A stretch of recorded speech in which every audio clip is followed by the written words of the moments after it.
It's my pleasure to introduce Ashley Blake of Andromeda Entertainment as she covers Feedback Can Be Fun and one of your most important dev tools. Thank you. Hello, we're kind of early. Hi. I was like, man, they're not going to be able to set us up in 2 minutes, but they did it.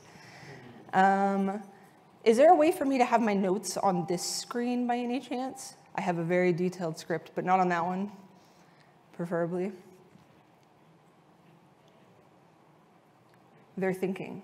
But I will say hello, hi, welcome to my talk. Feedback can be fun and one of your most valuable developer tools live in Santa Clara. I am here with some special guests today as well that I want to say really quickly. My dad is in the front row. He has joined me. It's the first time he's ever joined me for a conference. So I'd love for you guys to welcome him as well and say thank you for being here. Yes. And I'd also like to thank all of the organizers of AWE. I still don't have my notes, so that's going to be very scary for me, but I will try my, my best with the presentation. And so just a little bit about me and who I am and who my father is in the front row. I'm ashleyriott Blake. I'm the Chief Operating Officer for Andromeda Entertainment, and we're VR publishers that are providing a full suite of global publishing services to those that are creating XR content and virtual entertainment experiences. Currently, we are representing 9 titles that have been published in some capacity globally across the world. And we're currently working on another 6 that are in varying stages of development for a total of 15 different games. Me personally, I've helped steer the communications, marketing, and/or community ships for over 21 made-for-VR titles. And I've helped teams help and maintain experiences on pretty much every major VR platform worldwide, including Meta, Steam, YVR, iQIYI, Pico, PlayStation VR, Springboard, all that good stuff. In addition to that, I love talking about community. I'm here with you guys at AWE 2023. But in addition to this, I've spoken at the community track at DevCon 3 times. This year will be my 3rd year. I was a GameHers finalist for Best Community Manager Indie. And I was the highest rated session of the 2022 Community Management Summit at GDC. I'm very nervous and I cannot breathe. I told you that this happens to me. So I'm just going to take a second and make sure that I can do that. And today we're going to be talking about player feedback, which is one of my favorite things to talk about. And it's something that makes developers a little bit uncomfortable. We're going to talk about what exactly player feedback is and who is parsing it and what they need to do it effectively. We're also going to talk about my one simple trick for kind of parsing player feedback and pulling emotion out of the equation so you can get a more empirical, logical view of your feedback. And then we're going to look at some examples of this kind of across IPs and in different real-life scenarios so that you can see how this might differentiate across genres, across games, and in real-life situations. But what we're not going to talk about is how to access or pull your player reviews, or setting up homebrew systems, any sort of automation techniques, any sort of technical solutions that you have. So AI solutions, tips, and tricks for parsing or tabling your data, as well as data management. So any tricks you have for tabling or Google solutions. That being said, I do love data. So if you want to reach out to me, this is about where I started having fun with the transitions and animations in the presentation. So if you want to reach out to me after the talk or during the Q&A session and share some of those cool tricks that you have, that would be awesome. But in this talk, what I want to impart more to you is a way to think about your player reviews so that you can apply your homebrew solutions to this way of thinking and kind of be able to pull out some emotion from them and get some valuable data kind of across updates and over time. Cool? So, player reviews. Who is parsing this information and what do they need to do it successfully? So for the first question, I really liked this animation. For the first question, who's parsing it? Generally speaking, it's your community manager. And if you don't have a community manager, are there any community managers here, by the way, or people that are in a community management role? Not very many. Oh, there's a couple. So if you don't have somebody that's officially in that role, it's whoever kind of is in touch with your players on a daily basis or knows where your information is coming in from, what channels the feedback is coming in from. And what do you need in order to do it successfully? Generally, you need appropriate power. So this means backend access, the ability to moderate, the ability to tag reviews if a platform offers that functionality, And so don't be afraid to ask for appropriate access, to ask for appropriate power so that you can do your job effectively if this is something that you're responsible for doing, parsing this, looking at sentiment, etc. So that being said, just a really quick note about moderation, since you're going to be asking for power, since you're going to be dealing with things like banning and moderating, you should have a plan before you need it in place. You're going to be in a situation where you're going to possibly need a crisis plan. And so one of the biggest things that I can say is know the rules of your platform and your community and how you plan to respond to these crisis situations before you're in a system or in a situation of duress. I get asked a lot, when should I reply? How should I reply? I'm not going to talk about that today. That's like a whole other talk on when and where to ban, when and where to moderate. But I will say just talk to your team and know what you should do before a situation's in place where you're needing to respond to it. And on that note, I realize there should be just another quick note here. This is a job where you are coming in contact with situations of crisis, situations of distress. We should normalize how important this role is, and we should normalize talking about our emotions and how stressful this situation can be. There's a lot of really bad stigma around player feedback, and a big part of that is how negative that they can be. So protect yourself. You know, there's role encounter situations that require this response plan that we've talked about in the prior slide. It's normal for you to be affected by that. So again, read the documentation, know what the rules are on a platform so that you know when somebody is in violation of those rules and you can take steps to rectify it. Cool. So that being said, let's jump into the actual player reviews and why this data is really important and why you want to be able to get in there and parse this information. So if you are in a community management role or if you're developing, you generally have an idea that player reviews and player feedback are important. And this is because when you come in contact with feedback and your players on a daily basis, you kind of get an idea of what it is that they like, what they want, what their sentiment is, how they'll respond to certain updates. Again, very nervous, having trouble breathing. And what I call this as your community intuition. And oftentimes people that are in these roles or that are dealing with player feedback, going through reviews, a lot of times they're developers. A lot of times they're people directly from the community themselves. They care about the community a lot. So I've represented them with this little captainship kind of in the middle of here. So this community intuition is actually really, really, really valuable, but it does come with some weaknesses. And so one of those weaknesses is that intuition and feelings are both difficult to quantify and they're difficult to communicate. This can be extrapolated by the fact that in bigger teams, or in some cases by necessity, you have people siloed away. So they may not be privy to a lot of the feedback, they may not be reading it, they may need to be kind of away from the player community in order to fulfill their development role. That can make it really hard for you to communicate what you think is a big priority. It's also very difficult to recognize when you're wrong. Surprise, we can be wrong in a community management role when you're very close to the data and when you care about it a lot. You are biased, it's hard to pull that apart. So when you're very close and you have just launched an update and everybody's freaking out, it can feel much bigger than it is even to you, and you can be wrong. And thirdly, it's too much information. I think it's impossible for one person to parse and understand the inconsistent and the consistent data that shows up in player reviews. But I have dealt with a lot of top players that do really impossible things. So I'll just say it's very hard to parse this amount of information. And what do I mean by consistent versus inconsistent data? So consistent data is the information in reviews that stays the same throughout your review. So this is usually dictated by the platform. So it's like, that's also a cool one. I like the bouncy one. Star rated, recommended, not recommended. These are always the same. The review's always going to have either not recommended or recommended. The time, the date, the platform that the review was left on, those are all going to be uniform throughout all of your reviews. Things like player details, hours played, whether or not they paid for the game or they got it for free, how many games they have in their library if the platform provides that. And so all of this data is consistent across time, and no matter how little or how much you have of it, if you graph it or if you table it, it's going to show you information about the update that maybe you didn't even realize was there. So for example, in this view of consistent data, this could include a key update.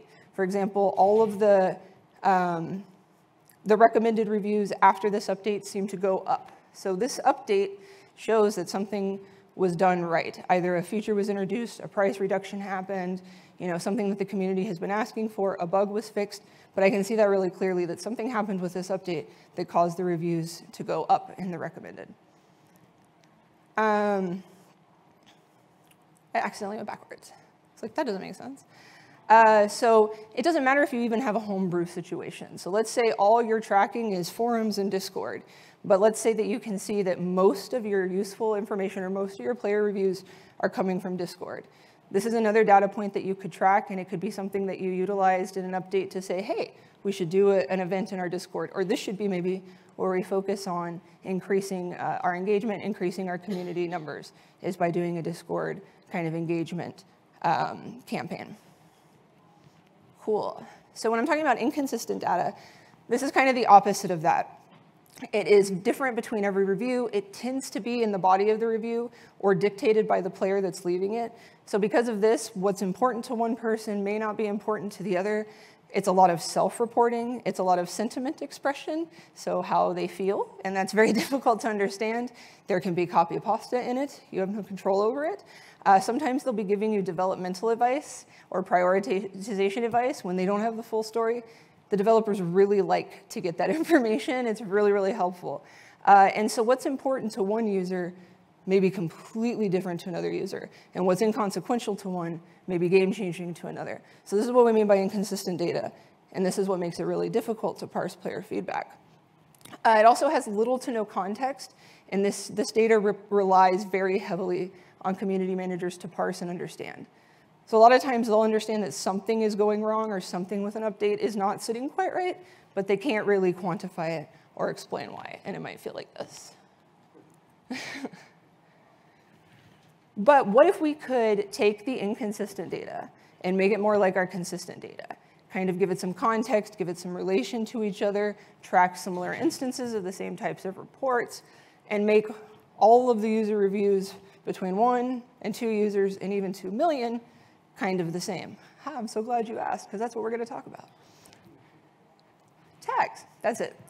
That's the trick. But really, tags help us kind of bridge this gap between consistent and inconsistent information. And really, all you do is you just read through your reviews, or you use an AI to parse through them. And you're going to tag relevant, empirical keywords. You're just going to assign keywords. And so if somebody mentions price, or if somebody mentions OST, they say, I love the OST. Your job no longer is to figure out whether or not they like it, what their sentiment is. Your job is just to mark it as price, mark it as soundtrack, and move on. You're going to let the other consistent data kind of show that. And here's what I mean by that. So for example, you're going through and you're tagging everything. Every time audio comes up, every time UX comes up, every time price comes up, you're just putting that word in. And you start to notice this trend where price is always seeming to be mentioned with a 1-star review or not recommended. So at this point, you may want to say to your team, hey, we may want to think about lowering the price. This seems to be a really big price point. Or we may need to add some content. Or if you have absolutely no control over the price, you could exclude all of the reviews that talk about this and focus on things that your developmental team can actually make a difference in. So there's a lot of options here once you start to kind of connect the two. Cool. So what I'm going to do now is, I still can't breathe. I don't know why I'm so nervous. It's because this whole half of the room, I know them personally. So, so what I'm going to do now is I'm going to show you how this differentiates between titles. So I've done this process with well over 50 games, and it's actually really interesting to see how the tags differentiate and what bubbles up to the surface. So these are some lovely games that I work with that have allowed me to use their reviews. So Audio Trip is a fitness-focused VR rhythm dance game where you catch gems, ride ribbons, smash drums, and dodge barriers. And here is their tags. So fitness, price, UX, hype, and competitor. So fitness makes a lot of sense. This is a fitness-focused game. People are using this to work out. They don't feel like they're working out when they're playing it. So we use this, we track it. What this helped us with was realizing, man, people are using this a lot for fitness. We actually rewrote the short storefront description to be a fitness-focused dance rhythm game. It didn't say that before, so we updated it to that. And then we also introduced a cardio mode. So that made prioritizing that developmental choice really, really easy. It was a no question. Price is a really good one. I use this very frequently. Anytime anybody mentions price, we talked about it before, just tag it as price. Doesn't matter if they like it, doesn't matter if they hate it, that's not your job anymore. Same thing with user experience. I brought this one up because anytime anybody's having a feeling, which happens a lot in your player reviews, it doesn't matter if that feeling's good or bad, I just tag it as UX, and then I let the other data fall where it may. Competitor is also another really great tag. Anytime anybody mentions another game, another studio, another product, tag it as competitor. This will give you a ton of insights for marketing, for development, to see what people are comparing you to, what are you doing well, what are people coming to you for. This is super insightful. And then I want to talk about hype a little bit. Hype is a tag that I use to kind of create celebrations around my feedback. So anytime there's a review that's just really good, it's like, man, I love this game. I use it every day. It's the best thing ever. It feels like I'm dancing. I tag it, and I put it into a channel, and I create celebrations. This does a couple of things. It kind of demystifies and takes away some of the taboo around reading player reviews, but it also gives you a place to go and celebrate your reviews and see what you're getting right. And then just to kind of compare it, I'm going to bring up another game, another VR game, Shadowgate. This is an action-adventure puzzle game. And so here's how those tags differentiate from Audio Trip. So again, puzzle, difficulty, legacy, arachnid, and request. Completely different stuff. And so I wanted to highlight difficulty here because this is really helpful. I also worked on Pistol Whip for some time, and difficulty level came up quite frequently. They'd say hard is too hard, easy is too easy. I didn't worry about what they were saying. I just marked the difficulty. And if I wanted to really deep dive, I'd specifically say what difficulty they were talking about. And then I could take a look at the data and see when is hard difficulty coming up, when is easy difficulty coming up. Are they not recommending because of it? Do they have low play time? Is it affecting sales? Is it coming up when people are refunding it? Things like that. Legacy is another great title if you're working on a legacy game because you can kind of be mindful of what your Shadowgate came out originally in 1980 or 87 for the Mac. So it's got a lot of players that kind of talk about its Shadowgate-ness or its legacy and whether or not we're keeping true to that. And then request is another great tag for just tracking what people are asking for. And a great thing to do if you're a community manager is to deep dive into this. So if you know certain maps or weapons or skins or characters are being requested, and then a big update gets planned, you can deep dive and provide some reports to your team of what you think the community in actual data is requesting more than other things. Cool. So these are some other tags that come up all of the time. I'm just going to go over them really quick. Regardless of genre, regardless of the game that I'm talking about, I end up using these. So things like bug, converted, parking lot, off topic, specific topic, and trigger warning. So bug is pretty self-explanatory. Anytime something is not working as intended, you can track it. This allows you to track bugs over updates and across time as well. So that's super helpful. Converted is helpful for tracking your own value. If you're going into a review and replying to it because it has erroneous information or whatever you guys have decided your rules for replying to reviews are, and you get them to come back and put a 5-star, I always tag it as converted so that I can track my value and be like, here's all of the 1-star reviews that I converted. That's real value for your team. Off-topic and trigger warning allow you to kind of silo reviews that are not super helpful. So if somebody's going in there and copy-pasting how to make brownies into your Steam reviews, you can kind of tag those as off-topic and get those out of the way and silo your team. Same thing with trigger warning. Specific topic is kind of the other side of that coin. So let's say you have an update and you want to track how specific mechanics, balance changes, or features are doing. You can track those specifically and set it up, post-launch to really get some deep, deep feedback. Awesome, so vibe check. Do you feel empowered? Do you have ideas of maybe how your game would show up or what you might tag or how you might apply this to your homebrew solutions? Awesome. I want you to have a ton of ideas, and I want you to be thinking, hopefully, about new ways that you can think about your player reviews and how you can utilize this to paint a bigger picture for your team. But that being said, I do want to say, still, there's a ton of variables involved in making a game. And so even if you feel like you have a ton of information with this system that allows you to kind of see priorities better than you did before, you still might not know everything. There still might be other priorities behind the scenes that you're not aware of. And so if things that you really think need to be addressed are not getting addressed, don't get bitter, get better data, and just be patient. Because I promise you, sometimes it takes a year, but there will be a day that some bug that you've been tracking forever that is driving you crazy gets solved, and it will be glorious. But until that day, just stay vigilant. And I hope that this talk was helpful, and I'd be happy to answer any questions if you guys have them. We have a couple of minutes because we started a little early. So thank you.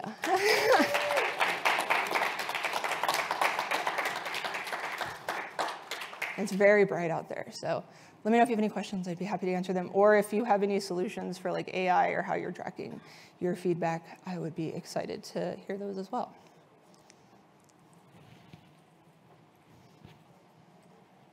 Can I just talk out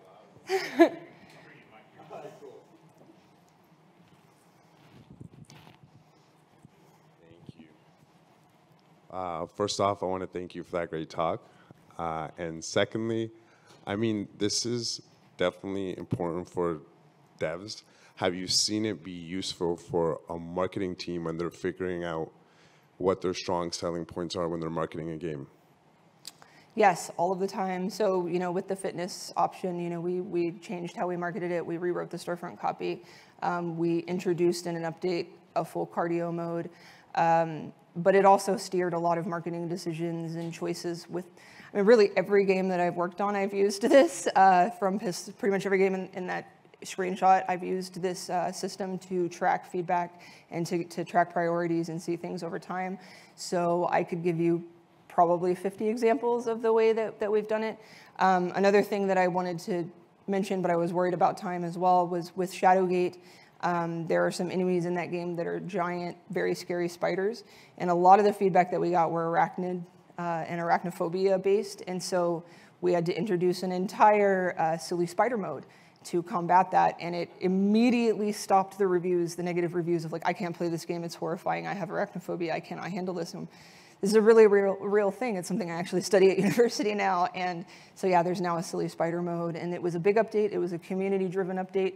And when you have this data, you can really lean heavily on we are listening. We are listening to the community. This is something that you've asked for, and now we're addressing it, and here's how we're addressing it. It also allows you to close a lot of gaps community and marketing side. So if people are reaching out, you can go back and be like, hey, I know you, I have gone back after a year of going back and forth with people on a request and being like, hey, we have finally gotten this in for you. And then being like, wow, this is the greatest thing anybody's ever done. I cannot believe you remembered me after a year. But this allows you to kind of have that narrative over time. Great question. Thank you.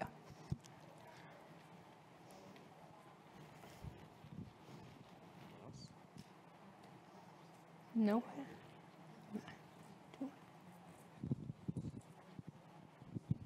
Thank you. Awesome talk. You talked about tags for different games, and I kind of had a different question about tags. You talked about Audio Trip kind of being misrepresented, not tagged properly as a fitness or a dance game. Can you talk about how many games or how many developers may misrepresent their game unknowingly on, say, Steam or Quest Store, and how often do you see that come up? Oh, all the time. When I do consulting or when I talk to a game, one of the things we do is like review their tags on Steam. And in some cases, they don't even know that that is an option.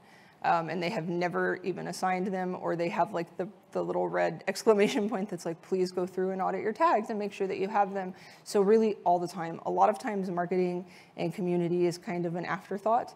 And that's a really big part of what I try and talk about with this system is that you really, it is very scary because again, we talked about you need a crisis plan, and a lot of this is trust and safety work, and you're dealing with the public, and a lot of them are upset, and there's a lot of passionate feelings going on. And so it's taboo for a reason, but the data is very, very, very helpful, especially if you can grasp it. And AI tools are making it a lot easier. Now you don't even have to read them.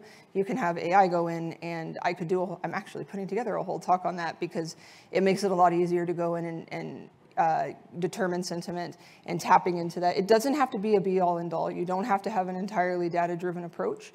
You can still defer to your own expertise or whatever your own vision is or whatever pillars you've set up, but it gives you a lot of data and a lot of prioritization and a lot of clarity in some cases when maybe you weren't certain about something.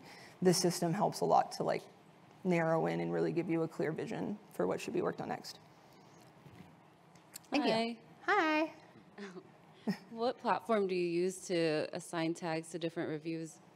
So it depends on the game. Most of the games that I work on are on MetaQuest, and most of the feedback that we're looking for is on the MetaQuest store. And MetaQuest does allow review tagging natively. Huge shout out to Meta. They're not paying me to say that, but it is a really great platform for community managers, which is why at the beginning I said, make sure you have appropriate access and you can deep dive back there, because you do have to be flagged as a developer and be able to view that in order to tag them and in order to download them and parse them. But it is a beautiful system. And then once I download it, tabling it or viewing it and sharing it with my team, I personally prefer Google Sheets and Tableau. But you can do that kind of anywhere, whatever works for you. If you're doing like a printout or like a written report, depending on your team, that can all be kind of customized for you. But I love Meta's backend tagging. It's great. Thank you. Thank you. Hello there. Hi. This is my dad.